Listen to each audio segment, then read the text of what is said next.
नमस्कार, टीव्ही 9 मराठीमध्ये आपल्या सगळ्यांचं स्वागत। मी निखिल आणि माझ्यासोबत आहे मी श्रुती राहुल। आयपीएलचे उर्वरित सामने हे स्थगित होण्याची आता शक्यता आहे। सूत्रांची माहिती, आयपीएल बाबत बीसीसीआय लवकरच निर्णय घेणार आहे।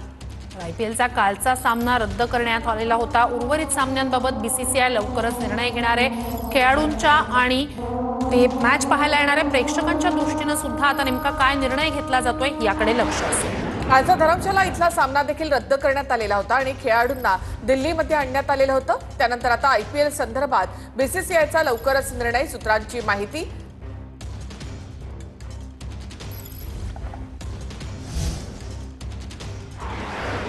तर बीएसएफचे डीजी गृहमंत्री अमित शहा यांची भेट घेणार आहेत। आताची महत्त्वाची बातमी, थोड्याच वेळामध्ये दोघांमध्ये बैठक होण्याची देखील शक्यता आहे।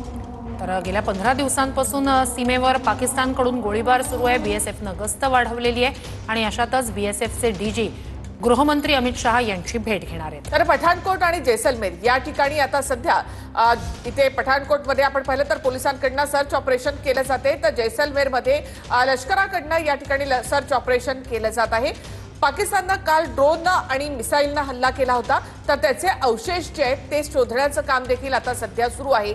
जी मिसाईल्स पाडण्यात आलेली आहेत तर त्याचे देखील अवशेष शोधले जात आहेत आणि त्याचबरोबर ड्रोन जे पाडण्यात आले होते त्याचे काही अवशेष हे आता भारताकडनं शोधले जात आहेत। त्यामुळे पठाणकोट आणि जैसलमेर या दोन्ही भागामध्ये सध्या सर्च ऑपरेशन सुरू आहे।